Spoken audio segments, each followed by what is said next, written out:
House Dictations, Interspeed, May 1989. Start.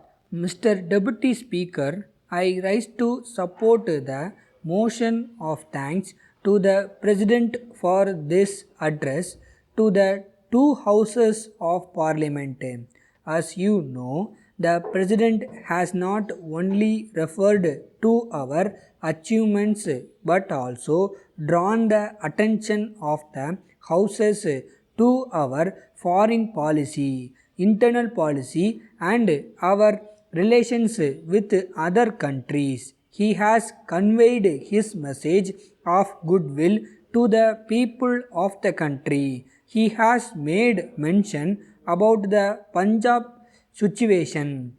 He has clearly indicated that some undesirable forces are trying to disturb the peace of that state. He has also made it very clear that the government was determined to deal with them in an effective manner. Of course, this is a very serious problem, but we are convinced from his address that the government are taking all possible steps to control the situation to the best of their ability.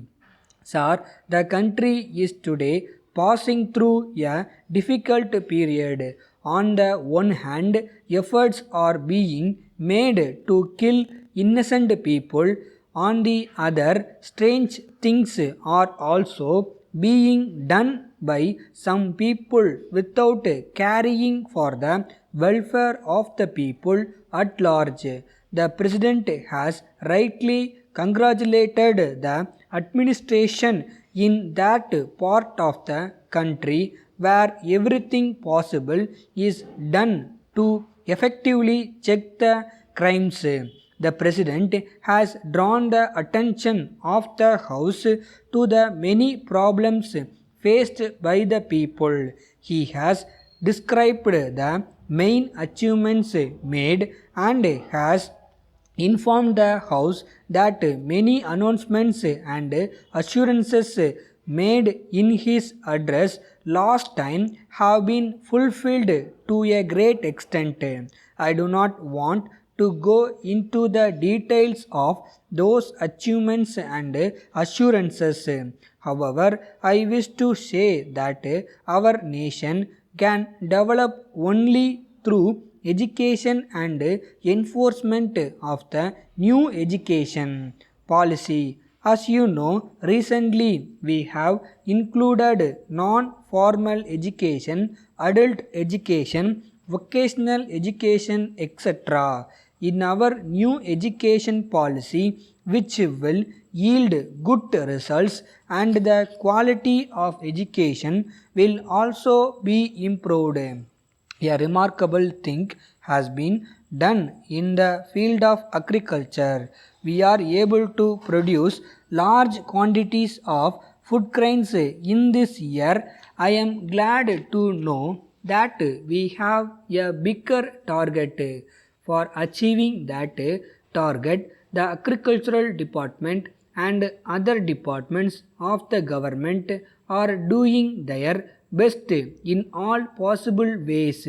We are told that there are, however, two items, namely pulses and oil seeds, in which we could not achieve our targets. In this regard, the President has said in his address that a sufficient amount has been allotted for this purpose, and in the near future we shall be able to become self-sufficient in that field also.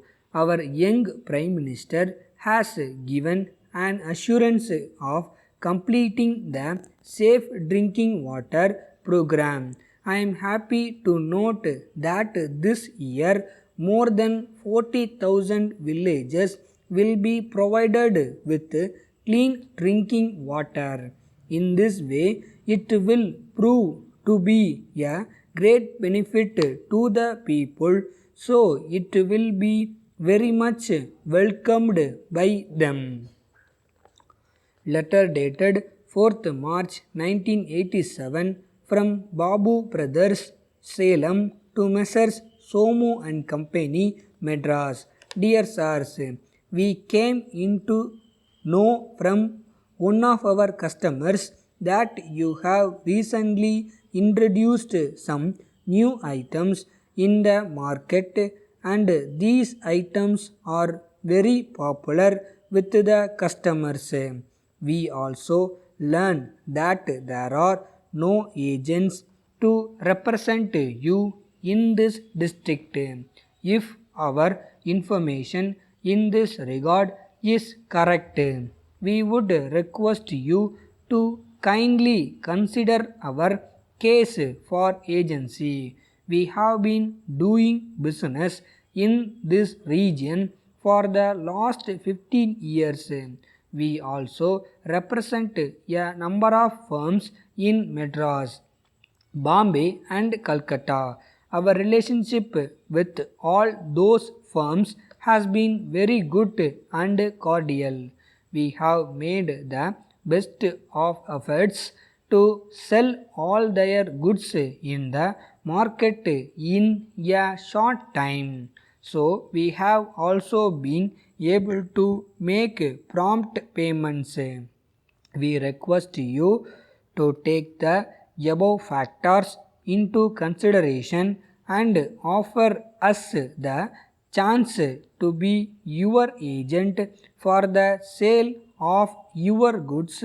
We shall be pleased to receive your terms and conditions in this regard by return of post, assuring you of our best services at all times. Yours faithfully.